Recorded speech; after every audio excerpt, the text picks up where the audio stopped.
శివుడు స్వయంగా చెప్తున్నాడు. దేవతలందరూ వెళ్ళి శివుడిని అడిగారట. శివపురాణంలో వాక్యం ఇది. స్వామి, నిన్ను ఆరాధించాలంటారు నిజమే, నిన్ను సులభంగా ఆరాధించాలంటే ఎలా ఆరాధించాలి ఇది అడిగాను. అవునా, చూడండి అన్నాడు. ఒక్కసారి కైలాసం శివుడు ఎవరు కనబడలే, సూర్యమండలం కనబడింది. ఆ సూర్యమండలం మధ్యలో ఆయన కనబడ్డాడండి అమ్మవారికి. ఇలా సూర్యమండలంలోనూ ఉన్నవరి ధ్యానిస్తారో వాళ్ళని నేను అనుగ్రహిస్తానని చెప్పాడు ఇక్కడ. ఇదే మాట పద్మపురాణం శివగీతలో చెప్తాడు. ఎవడైతే సూర్యమండలంలో నన్ను ధ్యానిస్తాడో వాడు చివరికి నాలోనే ఐక్యమవుతాడు అన్నాడు. ఇది కూడా సౌకర్యమే. ఎంత బాగుంది. రోగాలు పోగొడతాడని ఈ శ్లోకంలో చెప్తున్నారు. కానీ రోగాలు పోగొట్టాలంటే సూర్యమండలంలో శివుడిని ఆరాధించండి. దానికి ఒక మంత్రం చెప్తున్నాను అన్నాడు.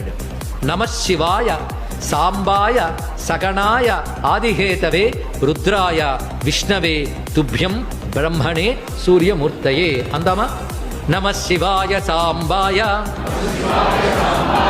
సగణాయ ఆదిహేతవే రుద్రాయ విష్ణవే తుభ్యం